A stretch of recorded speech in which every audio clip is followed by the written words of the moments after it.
Hello, welcome. Today I am making a hydrosol, and I thought it'd be really cool to make a video because I talk so much about hydrosols and I love hydrosols so much, and it's just a really neat process. So I thought I'd show you guys each step of the way and the equipment that is used, and just to kind of show you what it looks like, what making a hydrosol looks like. So let's see, if you don't know what a hydrosol is, it is water-based medicine that is one plant that is distilled with water and into an essence-filled liquid that goes into a little glass bottle with a spray top. You can use hydrosols for a ton of stuff. It's a really gentle way to receive plant medicine. It is great for the skin, it's great for a mood enhancer, a therapeutic face mist, all over body mist after the shower, a general freshener, is that a word? But to freshen up your surroundings in your car, in your office, house. For me, a lot of times, if I can't get a hold of a plant that I'm missing, I will just grab for that hydrosol, and it's a really nice way for me to receive that medicine from that plant, and just an easy way to take care of myself. So let's see, hydrosols have a ton of antioxidants, so that helps us with all the daily pollutants that we come in contact with. It fortifies the skin. They fortify the skin with nutrients, and they hydrate your skin, like really deeply hydrate. So hydrosols do a ton of stuff, and so that's why I'm doing it. And so today I am making a holy basil hydrosol. And so this is holy basil, and I just harvested it. My hydrosols are always fresh plant, low temperature, copper limbic still hydrosols. And I do that so that I ensure the safe transfer of the plant's medicine, of the therapeutics, and the aromatics of the plant, that they're in the end result. You heat it up too much and you can lose some of those goodies. So today we're going to be doing holy basil, and so I just harvested this, and what I'm going to do now is I'm going to go through all of this plant material, and I pick out the healthiest leaves and flowers, and then I'll take those and then I'll put them in this still, and then this will not be on there, but I'll put them in the still.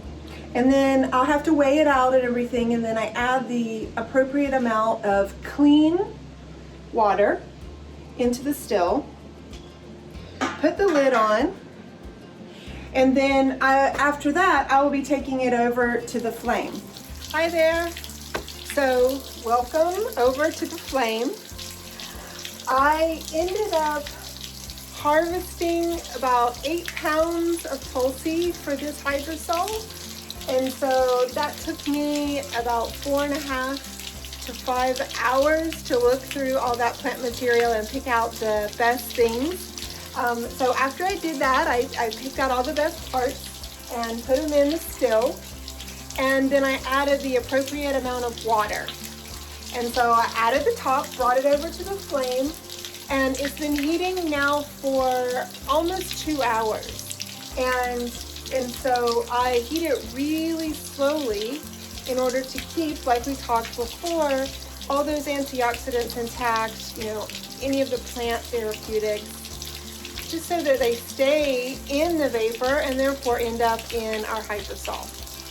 Oh, and I also have found that it's really important for the aromatics to keep it at a low temperature. They are so much nicer when heated at around 200 degrees Fahrenheit. All right, so here is where the infusion is, and it is heating up, and it's traveling through this onion top right now down into the condenser. And so The condenser has coils that goes into this little canister, and so then this cool water source that's constantly running, cooling those coils in the condenser. And so what happens is the vapor goes down into the condenser, it gets cooled by the water, and then it turns back into an amazing hydrosol.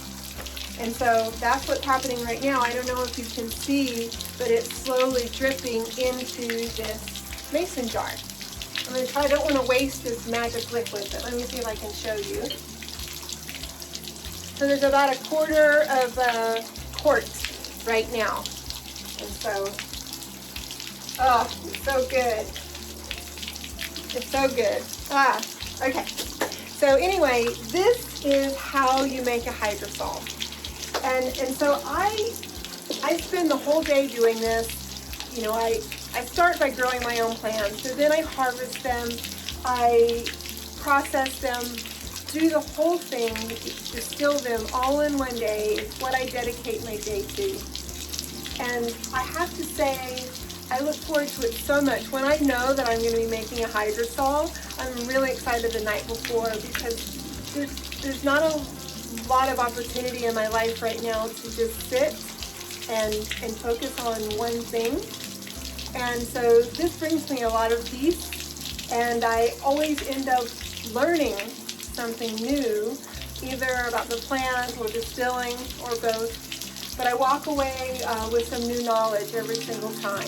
And so I'm quite excited to be able to share this video and to share my hydrosols with a wider audience now. Alrighty, well, thank you so much for watching. Take care.